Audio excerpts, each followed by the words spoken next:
Hello everyone, Hi guys. my name is Igal, this is Maor Amar, he's back again, good to see you. Good to see you too. And in a couple of moments we will start our episode number 8 of Dropshipping News Live, where we talk about some news in the dropshipping, e-commerce world, eBay, Amazon and stuff like that. And also we'll have a topic again, which is a very, very interesting one, which we will reveal in a moment. But before that, anything you wanted to add, Maor? No, it's good to be here, and I was traveling for the last couple of weeks, so I didn't join you, Eagle, with the last sessions. But anyway, I'm here now, so guys, feel free to ask me with any question that you may have. I will be happy to answer any question and any topic, so feel free to just write in the comments. And I will be happy to share with you. Great. And according to rumors, Maor, you were visiting Morocco. Is that right? Yeah, it was amazing trip to Morocco. So I was visiting. I was in Marrakesh and also in Casablanca, and it was amazing for me to just view and see. So since I was a little kid. My parents used to tell me a lot of stories regarding Morocco. So both of them was born in Morocco. So they told me about all about Morocco, and I was very expecting to just to come and visit, to eat the traditional food and meet a few more guys. And it was amazing trip, and I will for sure will come back again.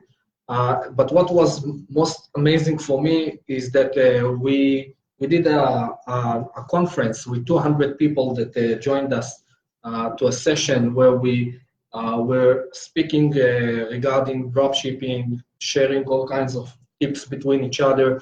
It was a very good meetup, and everyone was very collaborating together. So I'm happy that we did it, and for sure for the next time I will be planning this, and I will do a much more bigger conference where all of the guys and at least for me, and this is my expectation, I want to bring guys from all over the world to speak about e-commerce, to speak about dropshipping, and to share their knowledge and tips and tricks. So stay tuned because it's gonna happen for sure. Turns out there's a big community of e-commerce experts and e-commerce people there. Yeah. Right? So in Morocco, I've met a lot of guys that are doing all kinds of e-commerce stuff, such as drop shipping from Amazon to eBay, working on their Shopify stores, Facebook ads, Ecom Local, which is e-commerce that is in local groups. In Morocco, and they sell stuff that are actually in Morocco, and it's going well for many other people. And they also sell all kinds of digital stuff, such as all kinds of softwares from Google Play and stuff like that. That's amazing, and it was very stunning to see how many people and the level of seriousness they are taking with their business and the way that they want to develop their business. So it was a very good experience for me, and I'm very happy that people shared with me all of this with them. Okay, great. And also some good news. We've reached in our group 2,000 people. Wow. So yeah, congratulations to all of us. And it's all, of course, because of you guys, your guys joining in, you're listening, participating, giving us comments, giving us ideas. And also, obviously, we give back. We try to give as much as possible in terms of information, in terms of deals. Also, as you guys know, our Payoneer deal, which Maor got with his people in Payoneer, is very good. I think it's the best there is, and we got a lot of contacts regarding that. Every day almost we get something new regarding this deal. So hopefully as the group grows even more, we can give you guys more good discounts, more good offers. Also, as a part of the development, Maor, I want to also, I don't know if I can call it a reveal, but congratulate you because you've been working on a project for a long, long time now, which is also related to e-commerce. Would you like to talk a little bit about it? Yeah, so just in a very short 2 sentences, because I don't want to make it a full session, but we launched about 1 week ago the new Triple Mars, which also adds more tools for people to do drop shipping. So the idea with the platform is not just to do the regular retail arbitrage from Amazon and Walmart to eBay, but to add also exclusive inventory that we got our hands on. So our partners in the United States are very happy to offer us many of their items in their warehouses, and people can go ahead and use Triple Mars. So the catalog is actually not launched yet, but it will be launched in a very short time period. But anyway, guys, it's a very good time if you guys want to join in. So go to triplemars.com, just click on the share button, on the registration button, and feel free to join in. We'll be happy to walk you into the system.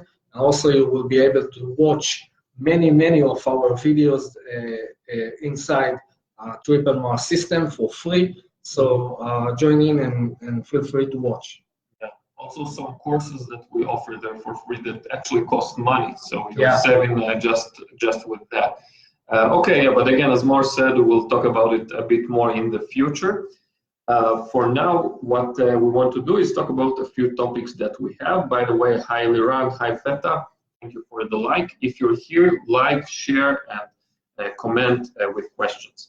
So the main topic which we will talk is optimization. We will talk a little bit about how to optimize the images, the titles, the descriptions, also the store, the strategy, and that will be the main topic. Before that, I want to go over some news. So there are some news that I've read about that in Amazon, FBA sellers are now allowed into the Amazon outlet kind of sub page or the page. It's like the deals page or like Amazon warehouse. But in Amazon outlet, what they do is actually it's new items. It's not used like new or something like that. It's new items that probably someone has an overstock of them and they want to get rid of them fast. So they give them the opportunity to be on that page, which has a lot of traffic. And if they give a good enough discount, it has to be substantially less than any other seller offers this item for. And if they do, they will put you on this page, and then you will be able to get rid of your stock really, really fast. So I think it's interesting from two kind of points. One, as an Amazon seller that wants to get rid of their stock, and you don't want to return it back and pay the extra fees. But also eBay dropshippers who use Amazon as their supplier, because in this outlet you'll have items that originally are more expensive, and if you get them from there, and if your monitor is fast enough to update the pricing correctly, you can get much more traffic and much more sales, because if they're cheaper, you're cheaper, and then you can be much you can get more sales. And basically what you do, you go to Amazon or even in Google, you just type in Amazon outlet, it gets you to this page, you scrape items you want, put it in your monitor, and that's it basically. Yeah, so just in general, I have to say that refurbished items and all kinds of items that are actually like new items are having a very high volume of sales and also a very good margin of profit, because people enjoy to purchase products that their box are damaged, or maybe it's missing a few small parts, such as a user manual. And I can say that many of the people go around and shop these products. So I think that this is for sure a very good business opportunity. And now that Amazon offers also on the outlet for other sellers to join in, because till today it was only returned items to Amazon. So today you have other options from other sellers, and I can tell you that I see almost daily people that are writing, I have products on Amazon, I'm not good with this business again or anymore, so now they want to get rid of these items or maybe jump into the next challenge. So you guys can take advantage. You can find, I believe, probably a very good promotions. So feel free to take advantage on that. And as Igal has mentioned, it was very practical for you guys to just go and Google Amazon outlet, find the good products, scrape them, and use your monitor or your system in order to list those items. Yeah, absolutely. Something else, we talked a little bit about that before. Amazon now is completely done with FedEx. They are now finishing officially their relations. Before it was just the air part, now it's also the ground part of the ground shipping. So yeah, it means that Amazon is becoming more and more almost the only provider who will give shipping, I think, because now they do use USPS, they do use UPS, but more and more you'll find Amazon Logistics taking care of business. As you know, guys, you can use, there are some solutions for that. As eBay sellers, you can use Bluecare Express. There are some other tricks that you can like kind of use another USPS or UPS tracking number if it goes to the same location, but it's kind of a gray area there. I think currently the most simple and straightforward solution is the Bluecare Express. Yeah. So I got a few questions actually this week from people asking me, can I use Bluecare Express if I'm just doing it manually, or should I use only a software solution in order to get Bluecare Express tracking numbers? So actually you can do it manually. So many people don't know that, but anyway, it's always recommended for you guys to use Bluecare Express in order to replace your Amazon Logistics tracking numbers in Bluecare Express tracking numbers, and this will for sure help you avoid all kinds of issues regarding cases, especially if it's for expensive items. Yeah. And I believe that this is one of the solutions that we currently dropshippers have in those days. And until today, I got a lot of people also saying, well, I really want to use Bluecare Express, but actually I'm afraid that eBay will flag me. So the good news of these last couple of weeks, and of course, I know that you spoke about it last time, Igal, was the flagging by eBay. So, today we see a rain of sales because eBay removed the flag, and I'm hoping that it will last for a long time.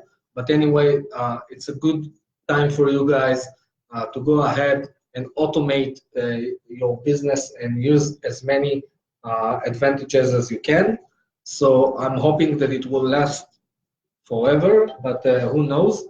But anyway, just enjoy the new Christmas, because by the way, people don't know that, but actually the end of August is like one of the weakest periods of times in the year. So we have February, which considered as like the low season, and many people don't even shop online. But anyway, the last couple of weeks of August is actually one of the weakest in the industry of e-commerce. But for us, it looks like it's Christmas today. So feel free to just enjoy that. Yeah, as we talked before, everybody can see their changes across the board. You can see both in promoted listings, how the exposure went up and impression went up, and also just regular sales. It's crazy. It's like 3 times more. Yeah, so regarding that, oh, and by the way, if you don't be afraid of setting up Bluecare Express manually, it's really easy. It's like very, very easy. And you can contact their contact person. I think it's Sorel or something. So you can be sure that it works okay. Some other little small updates is that eBay added a buy it again button, which essentially means that it recognizes that you bought something, and then easily you can just click on buy it again. and you're just buying it again, it will appear both in the listing page, but also I think in your order history, if I'm not mistaken, that you can just click and it will. Isn't that a feature that Amazon created 20 years ago? Yeah, something like that. Well, you know how eBay works. Just another feature. Maybe it will improve some conversion for us. I'm not sure, but just to make to speak about it. Okay. Let's move forward to the juicy stuff. To the juicy stuff. Yeah. Great. Okay, so the juicy stuff is, as we said before, we're going to talk about optimization. And there's a lot of stuff to be talked about. So we can talk about per listing optimization, which is images, titles, descriptions. And these are the three which I would say most expert in. But there's also the overall optimization of how to manage your store, which is, and I think you'll be able to speak about it because you're kind of the expert in this, which is how to add new items and remove all listings, how to improve, how to select which items to focus on, which niches, and so on and so forth. And of course, based on the data that you get, whether it's the seller dashboard or other metrics that eBay provides you and stuff like that. So let's begin. So what would you like to talk first? Okay, so first of all, I have to say that I'm always up to optimization, but I think that it's very important to plan exactly when you need to do that. Because many of the people are, I think, mistaken by doing that before they're listing the items. Mm-hmm. So what normally dropshippers usually do, they just go ahead and they search for a very good product, they search for the niche, they try to find if it's a good niche to sell the items for, and then they are starting to list the item, but they work on the item hours and hours, and I believe that this is one of the first mistakes that the eBay seller actually does. So in my belief, I truly think that people should always try to list as fast as they can and then do the optimization. And once the item is online, it's very easy and very good to do the optimization because first of all, you have eBay as an interface. You can do the optimization over there, and who knows, while it happens, you may have make a sale even before you do that. So it's always better to do that like that. And also, I can tell you that one time in one of the conferences I've been with eBay Open in Las Vegas, they spoke a lot of optimizing items that are already listed. So eBay Cassini really likes people to optimize the items once we are just putting them in our store. They are live, and now we are working on them. So always do the optimization once the item is live. Now, another thing that you should know is that, let's say that I have a basic store and I can list 250 items for free, and this is a very good, and let's say that I don't have any selling limits, any limits on the number of items that I can list, or any limits on the amount of dollars that I can spend. Now, if I have a basic store and I can list 250 items for free, that means that if I even have one moment that I don't have 250 items in my store, that means that I'm not, let's say, how to say it, I'm not utilizing. I'm not utilizing my potential. So for you guys, I'm always saying, always try to utilize your potential by using all the resources that you have for free. For example, if you have a basic store and you have 210 items, wait till you get into 250 items and then start optimizing. Now, once you started optimizing the items, the idea is to do it fast. And as fast as you do it, then it will clear your time to do other tasks. For example, I can tell you that every time that I'm telling my guys to do optimization, I'm telling them to do that in bulks. So that means that if I will go into my active listings on eBay and then I will choose all of my items that I have in my store, I will be able to edit 500 in just one bulk. And then what I will be able to do is I will be able to just go down one by one and do the optimization by adding item specifics, removing all kinds of marks from the title, see the picture and if it fits the needs, and actually do a very good optimization for very short time period. And I can tell you that, for example, if we took the 250 items that we have in a basic store, I can just bulk update all of them together, and I can click on edit. I can just add the item specifics and I can fix the titles in like 30 minutes more or less. So that's 250 items that you already added optimization to them, and for sure it will make the difference. But anyway, don't remember the rules. Always utilize first your store and then go to the optimization side. So another question that arises here is, what items do you choose to optimize? Is it all the items that are in your store or just specific ones? Yeah, that's a very tough question. So there are two, let's say, main roads that people walk in.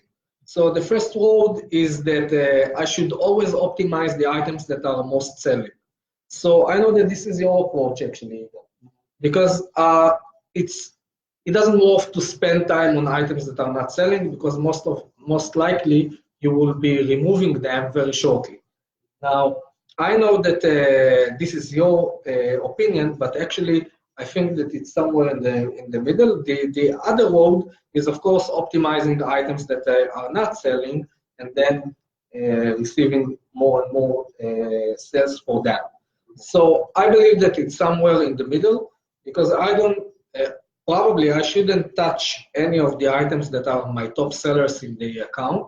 So I won't probably go into items that I have like with 20 or 30 or 50 sales.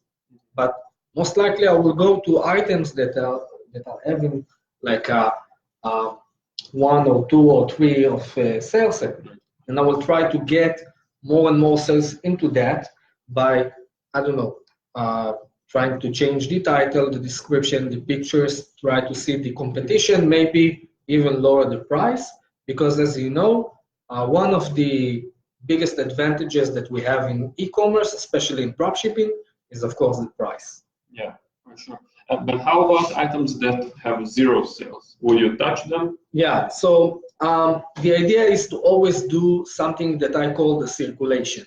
So if I will go into my sold items on eBay, sorry, the active listings on eBay, then I can view all of the items that I have online. Now, what I will probably want to get as information from my account is how many of them have a recent sale. Now, eBay does, for us at least, a very tough life on understanding how many of them are being actually sold. So we have a very nice trick. So you can edit the columns and you can add like the quantity that are currently on the list. So let's say that I have a list and the quantity on it is 1, and I can add also another column, which is the quantity that I started the listing with. Now, what you will be able to do with that, if you will take like the second column, which is the items that added to the list, and the one that are currently in use, and you subtract, you will be able to watch how many sales, how many sold items I had per listing. So the idea is to first take all the items that has 0 sales for about, let's say, 30 days, and they are about to end. Don't remove items that are just live for, let's say, 1 day or 2 days or 1 week. And if the item was relisted even by mistake, don't remove it if you have still the end period, that you can still utilize, and just remove those items. Now remember not to remove too many items at once, because once you will do that, then eBay Casino will rank you very low and you will see very less sales. So the idea is to do, as mentioned, circulation. What circulation means, that I need to remove items that are not selling, and then I need to add items that are new items that I'm hoping for them to be sold. And every month, well, I'm always, I believe that dropshippers should always be in growth. So that means that if I removed, let's say, 10 items, then I expect to list at least 15 or 20 more. So that's more or less like the numbers, and people should always remember that. Always be in a growth situation, not the opposite around. So a very common mistake of people is that, for example, back to school is almost ending, because people are almost all of them purchased all they need to get back to school or kindergarten and so on. So many of the people, what they normally do, they just remove bulks of items, and basically they are ruining their store in like a second. So remember to do this gradually. Once you removed items, then list new items. So the idea of having that in by the end date of the products, that helps do it gradually. Yeah, so as you said before, it doesn't make sense to just delete an item that didn't sell and it's only live for 14 days. It's like, it's too aggressive. Like, you do want to be, to cut the losses, as they say, but you don't want to never give a chance for a product. Sometimes it takes a product to just, be live for some time. The best time, I guess, is the first 24 hours. You can see if the item is a bestseller or not. But there are items that people sometimes take more time to purchase, and once you have one sale, one purchase history, it will dramatically increase your positions. And so this will be something that will give you the opportunity to grow more and more sales with that item. Something else I wanted to say is that sometimes you'll have old items that sold maybe not so much recently. They did sell before a lot. So what would you say? What would be a solution for these items? Because maybe I don't really want to get rid of it. It would sold once very well. Maybe there is another solution. Well, many of the dropshippers, what they normally do is they are replacing the items with another item. So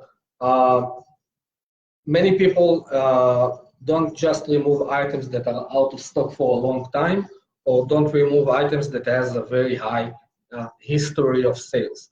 So what they normally do, they just replace the item with a different one. It's really important that you will do it in the same price range. Otherwise, people will enter to your history, and they will watch that you sold this item before for $20 and now you're selling it for, let's say, 100. That's not good. Mm-hmm. So try to keep the same range, and you can replace the item. But that means also that you're gonna need to go to your software that you are using in order to monitor the repricing and also the stock. So that means that you're gonna need to replace the ASIN. So many of the people normally do that. I have to say that my opinion regarding that is that it works, but it's a lot of work. So for me, and this is my opinion only, I don't do that personally because I think it's too time consuming. But for you guys that are just starting their way, it's a very good solution for you guys to keep the history of sales and keep increasing with the items that you are selling. Yeah, actually, this one I heard about it, but that's not what I was thinking about it. It's a good strategy. What I was thinking about is that sometimes it's better to release an item than to keep it, even though it had a lot of sales before, but now it's like practically dead. Yeah. Because eBay gives advantage to new listings more than it gives to listings that exist a lot and didn't sell recently. Recently, I mean 40 to 30 days. So if you see that, it's better to release if it's an item that you really want to keep. Yeah, so selling on eBay is like a sinus wave. So it's like at the beginning of sales, I'm starting like at the peak of the sales because eBay is trying to expose me as best as they can, and then it started to get low and low and low, and then up again. So it's a sinus wave, and many of the people say, okay, so if this is the way that it looks like, then maybe we should shorten the time period of the wave. So many of the sellers at the past times used to do, they used to sell the items for just 1 week, and then for it was actually for 1 day, 3 days, 5 days, 7 days, and then 30 days. Today it's just go till cancel. Yeah. Now, once it's good till cancel, that means that we're gonna need to wait at least 1 month. And still, if I'm looking at a year period, then I will see probably more or less like something like that. That means that it will go down. And during the year, if I will still keep the listings and I won't have any sales, then I will probably be ranked very low, very low at the search result, and I won't sell anything. So many people, what they normally do, they just end the item and then do the relist, and the relist helps getting the sales back. Yeah. Okay. So let's now talk about optimization of the listing itself. So again, as we said before, we can optimize several things, actually everything that we have control over, which is item description, item title, item image, price, specifics, what else? Maybe business policies. Yeah, let's go from the top to the bottom. Okay. So I think that at the very first top, we will have probably the item category. So many of the people uses tools in order to list the items, and the tools chooses like the most popular or most recommended category, but sometimes it misses the nuances. Yeah, the nuances, and that means that if you guys will choose maybe a different category, then it may have helped. I'm gonna give you a tip for my experience. For example, I used to sell items that are baby monitors cameras, and it was a refurbished one. And for some reason, I couldn't sell those refurbished cameras because it was a baby monitor as a refurbished one, only new items. So I had to list those items under surveillance camera, which is of course not surveillance camera. And then I was experiencing like 0 sales, and other people that were selling the same product are getting more and more sales, and I was getting like 0. So I started to explore what is actually wrong with my item, and then I watched that one of the sellers is actually listed the same item, but only on a second category. Now, I'm not recommending you guys to list the item on a second category because it just costs more money and it doesn't make any sense. But anyway, if you guys feel that one of the items is maybe underperforming, think about maybe if it's in the right category, or maybe you can change it to a different one. So I'm guessing that this is the first tip. Let's go down with the listing, then we have the titles. So maybe you want to explore more about titles. I know that you are an expert with that. Thank you. Yeah, well, titles, you have many strategies as with everything pretty much. So what I like to do is one of the following options. First of all, you can see and search with several tools, let's say Watch Count, which is free. There's Therapy, there's Zik Analytics, there are other tools. Take the main keywords of that item, or even the specific model if you want, and put that in these tools. And then see what is the title of the winner. You always want to look at the winner and the best performing items, because these ones are the ones who proved themselves. Now, assuming that their price is pretty much the same, you want to learn from them. What did they do better?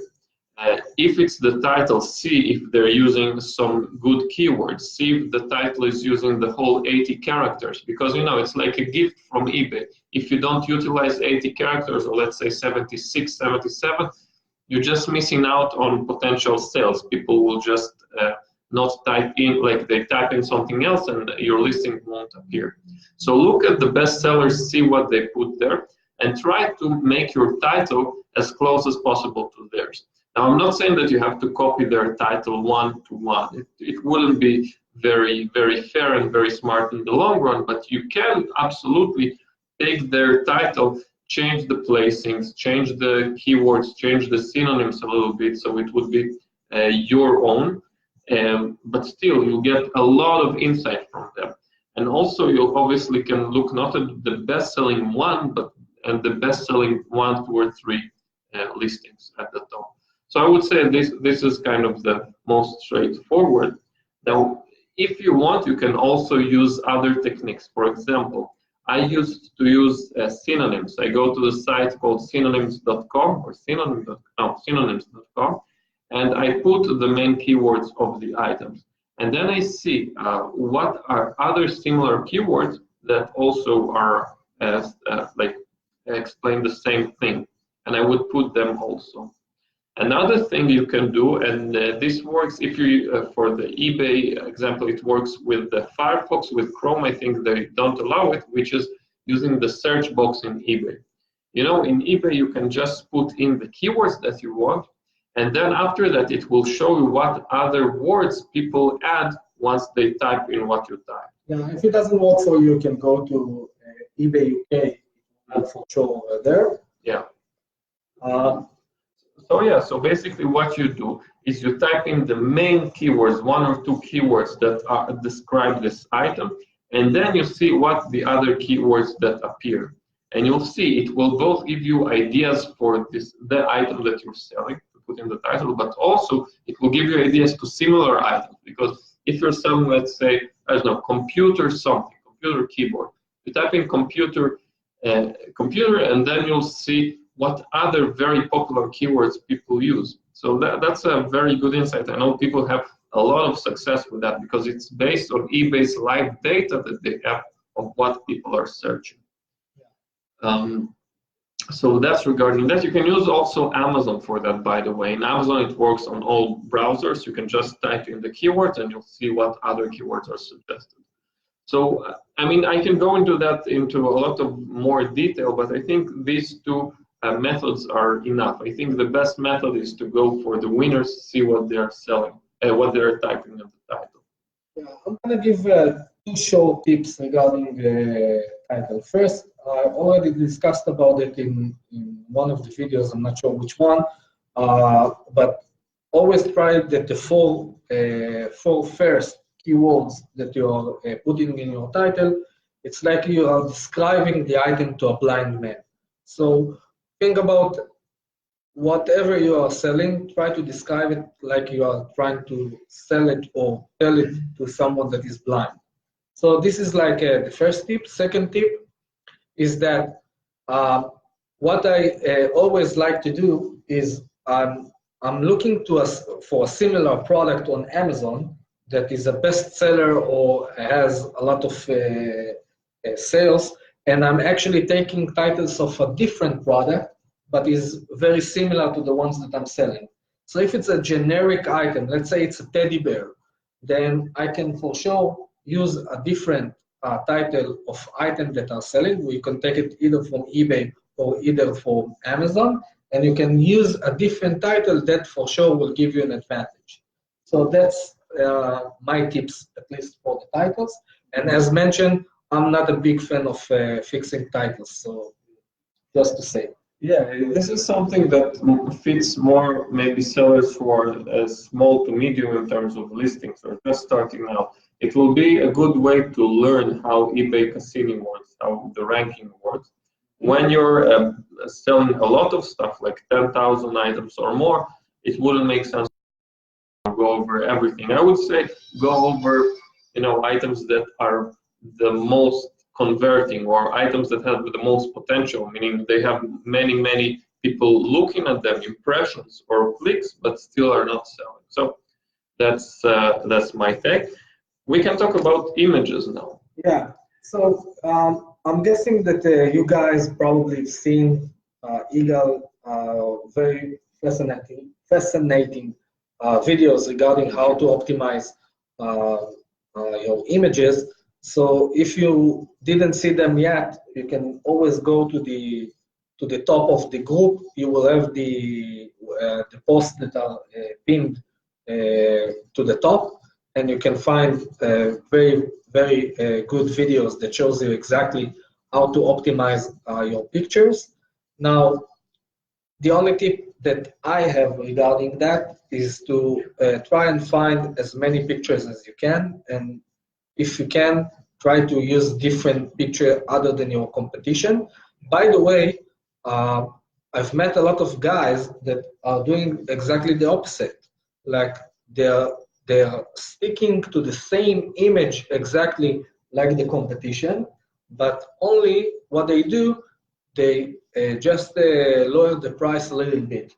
Now, it will look for the ones that are looking to buy the item as the same item, only for a better price. So it really depends on how you want to do that. If you want to become to distinct yourself between the competition, or the other way around, you want to compare yourself to the competition.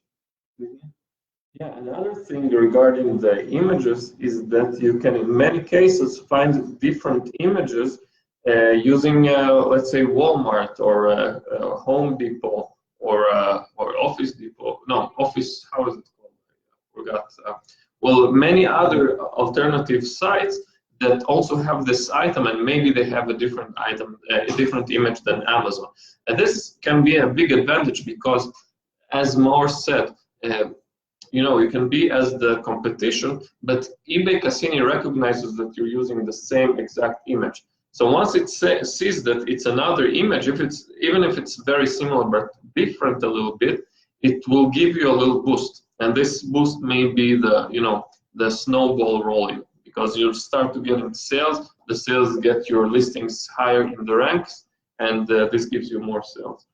So yeah, so basically these are good options. Something else, if you really want to be more like kind of a brand, you can also add something in the listing in the space where it doesn't hide the item. Let's say you have the item somewhere. Near the item, you can put something nice. For example, 2-day shipping, or free returns, or free shipping, or maybe this 24-hour discount, or whatever you want to put there that will catch the eye. Again, because most of the pictures are the same, you want to be different. Another thing that I sometimes do is put kind of a frame or a watermark, and this is something kind of in the gray area of eBay, because they say you can't put some other text that is more than, I don't know, 5% of the image or whatever, because then you'll receive like a violation or something like that. So, but you can try with that. I didn't get any troubles with that recently, so this can help. Okay. So moving forward with the optimization, so I'm gonna do it very fast because it's something that it's not always up to us. But anyway, if there is anything that you can do about the price, then try to think about doing that. So if the item is not selling or not selling well, then think about maybe reducing the price if you can, just for the first few sales, and then increase it again. This way you will be able to get more sales history, and this way you will be able to optimize, because sales history is like one of the best drivers for listing. Yeah, absolutely. I wanted to say that also something that I do sometimes with stores is kind of to reset their sales location, is to put even a little negative profit for all my listings for like 24 hours, 48 hours. And I treat it as maybe you can say marketing budget or as advertising budget. That although I lose some money on these sales, let's say I lose $100 because of that, but it gives me a substantial increase because after these 24 or 48 hours, I increase the price back again to where it was. But now some items had now recent purchase history, which makes a big difference. And this will boost my sales in the long run. So I have a good tip for guys that want to use Eagle's strategy. So if you go to Markdown Manager, it's on marketing. If you click on marketing menu, and then on the left side you will see Markdown Manager, you can click on that and you can do a sale event for 24 hours, and you can just put either a percentage or either a price dollar that you want to give as a discount, and you can do a sale for 24 hours. So after 24 hours, the sale will be ended, and that means that things will get back to normal again. Mm-hmm. So anyway, use this tip. It's also gonna promote you on the Cassini, and people will see the same price only with a line on it, and then the real price after discount. So it's a good method to promote. So I'm just completing what the Eagles just mentioned. Yeah, I didn't think about it. You're right. There's this Markdown Manager. There's also the promotions. Also promoted listings, by the way, which is something maybe we'll talk about. I talked about it a little bit, but maybe sometime. We're gonna speak about it, I think, in a different session because we don't have much time. For sure. So moving forward is the item specifics. So guys, do yourself a favor and just utilize as many as you can. And if you don't know exactly what to write on the item specifics, then go to other websites that sells the same product. You will get many other ideas. So try to complete as many item specifics as you can, because this is one of the top promoting for your listings. So I can tell you that a few years ago, there was a very big problem between eBay and Google, because Google didn't rank almost any of the products that there was on eBay. First, it was because of the HTML that was using a very outdated version, and then outdated version, and then also after eBay did the upgrade of the version of the HTML, then Google didn't rank them because they didn't have as many specifics as Amazon had. So this is one of the main reasons why Amazon is always ranking first. So try to do a good job, and maybe you will be able to get a second result or maybe third result, because 60% of the people comes to eBay and search for the product, but the other 40% comes from the outside. That means that many people goes to Google, and if they find if they find your listings in one of the search results, they will click in and they will purchase your product. Mm-hmm. So item specifics, do yourself a favor. I'm guessing that sums it. If you add.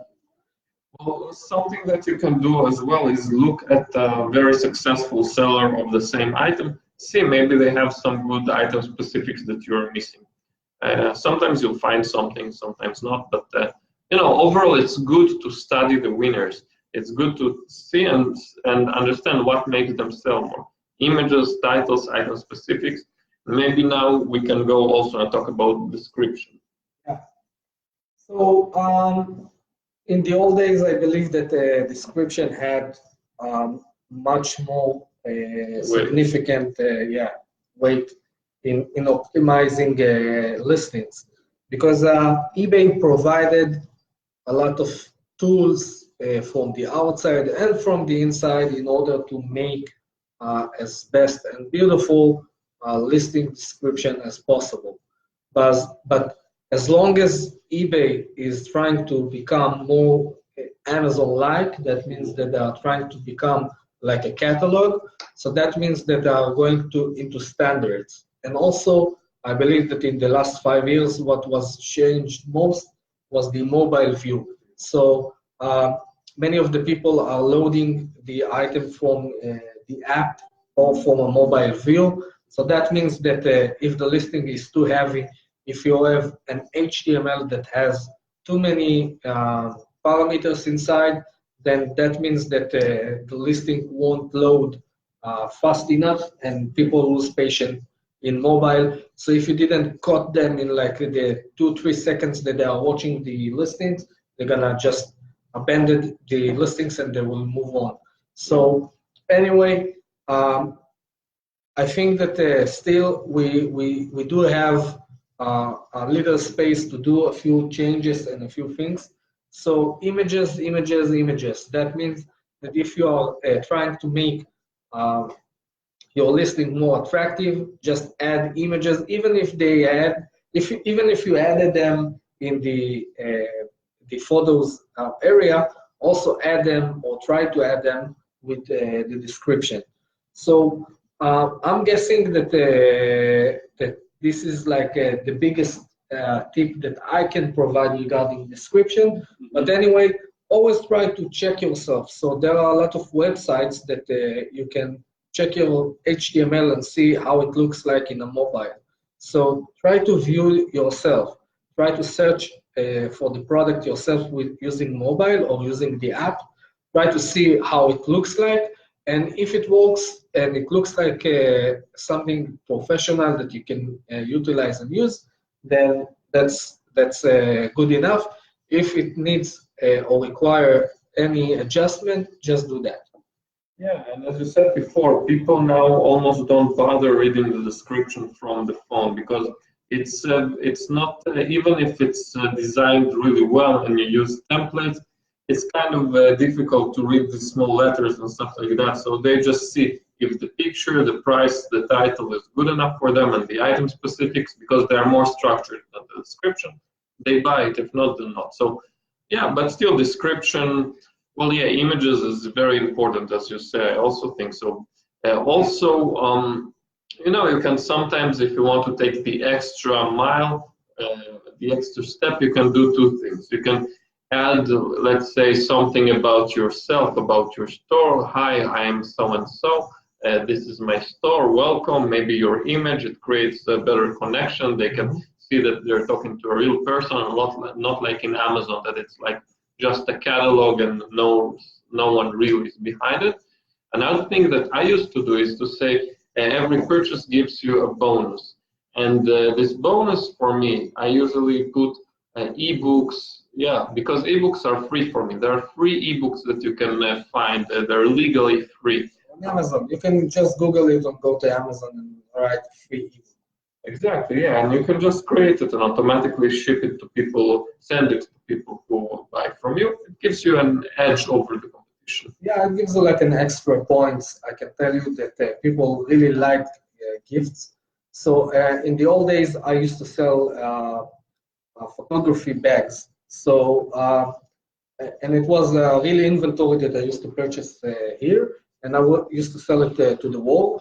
And I didn't have a competitive pricing. So what I did, I added like one of the most cheapest gift that I can add. It was costing me like $1, and it was like a brush that you can just shine your lenses. So I was writing like a $325 gift in each purchase, and I was showing like the brush to clean the lenses, and people are actually reacted to that. So even though I sold the items for $10 or more than that expensive than the other competition, I still sold like 3 times more than others.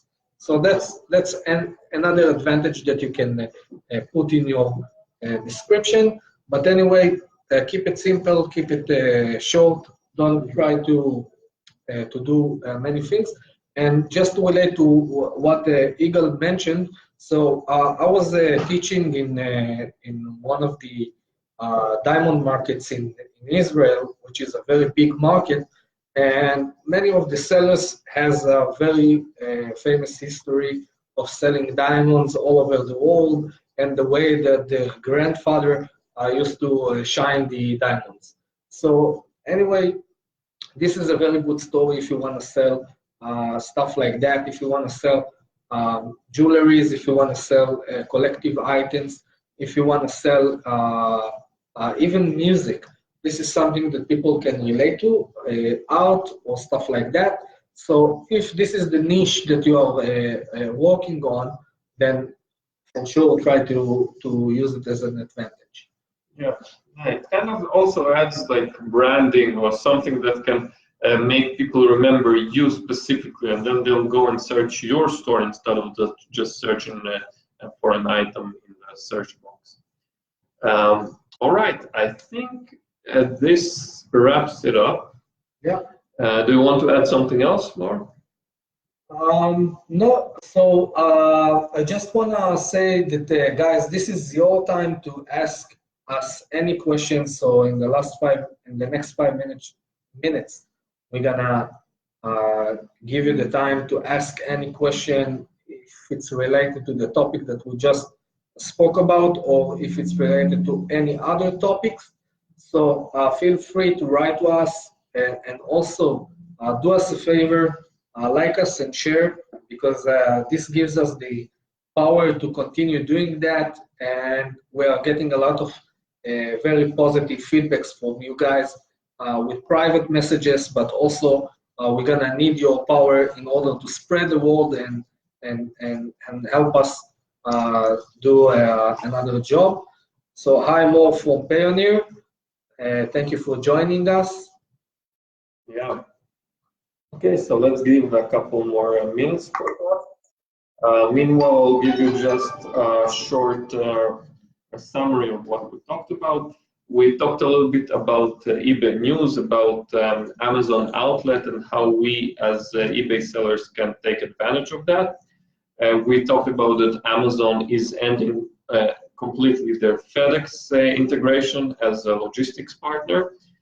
We talked about eBay's Buy It Again button, which they obviously took from Amazon, who did it like 1,000,000 years ago, but now eBay does that as well. We then talked about the big topic of the optimization, and there are a few ways we can look at it. The first one is the overall optimization of the store, what items to optimize, when to optimize, what not to optimize, so on and so forth. And then we talked about how to optimize the listings themselves, the categories, which actually Maor thought about. I didn't even think about it, which can be also important. The item title, the item description, the item images, item specifics, and price. These are the kind of factors that we have control over, and now we know more what are the important ones, which ones are not very important, so we can optimize and also maximize the kind of the yield you're getting from this optimization, because now we know what to focus on more, what to focus on less. So we have Asen Vladimirov, hopefully I said the name all right. What items do you recommend to list for a brand new eBay store with 160 listing limits? I'm using AliExpress. Okay, you want to answer that? Yeah, so it's very hard to say when using AliExpress, at least for a first store and a small one, because using AliExpress as a supplier for a store, it really gets you out of focus when choosing niche. I believe that one of the problems that today we have is like inflation of so many items. So the idea is to try to concentrate on, I believe, in two main categories. So first category is home and garden. So I believe that the first store or the items that you should approach to is home and garden, and it's because they have less zero, less returns, less questions, many other advantages that these items has. So I truly believe that this is one of the best categories to step in. Now, The second category that you should probably think about stepping in is outdoor. Now, the outdoor is a little bit tricky because it really depends on the season. And second, it really depends on the items that you are looking to list. So be careful of items that are related into hunting or stuff like weapons or may look like a weapon, but stick to the items that are, even if it looks like useless to you, like ropes and flashlights and stuff like that. So you can find them on AliExpress very easily. So choose one of the niche, try to concentrate on that, and that's at least my tips. Yeah. I think unbranded is also something that's important. Don't put items listed in the beginning that are lookalikes to branded items, or actually say that they're the branded items, because especially as a new store and as a store, as you said, they're going to send items from China. It's important that we stay on the safe side. There are many fake items that people are trying to sell on AliExpress. They're trying in the last couple of years to prevent that, but still, eBay is very vigilant about that. So you don't want to get a lot of zero claims, a lot of takedowns, a lot of counterfeit claims, and so on and so forth. So I think that's an important one. Salahuddin is asking, thank you for all this information. Any information about wholesale and manufacturing suppliers and how to deal with dropshippers? With them as dropshippers, I think. Okay. Yeah. Okay. So you want to answer that, or should I go ahead? Go ahead. Okay. So I believe that and I'm not sure the stage that you are currently at dropshipping, but at first it's very hard to contact suppliers because suppliers is actually, I believe it's kind of an art on how to approach them, and there are many ways that you can do that. The best way is of course email, but it's very hard to learn how to do a warm email and not a cold email, and an email that will create interaction. Now, I have to say, and I'm totally biased about it, but anyway, I did some great work together with my partners, and we went to many places in the world, closing deals with suppliers, especially in the United States. And we're gonna offer very shortly about 2.4 million different products in our catalog that will be for sure more competitive than the pricing on Amazon and Walmart. So that means that you guys can take advantage of that, and I don't believe that any one of you guys will list all of them. So for sure, it's a lot of room, let's say, for people to utilize these connections. But anyway, if you want to go ahead and try your luck with that, so the best place to engage with suppliers is actually, at least in my point of view, is actually Groupon. So Groupon all over the world has a lot of deals, and sometimes you will be able to get the contact information of the supplier even on the same page. So it's like a breach on Groupon, but anyway, I'm utilizing it for many years. So you can use this tip and you can try your luck. Gregoriadis asks, guys, thank you for the live. You're welcome. Is there any new solution about pay on your bank account? So I just want to say, first of all, I have a video that I made in this group. You can watch this.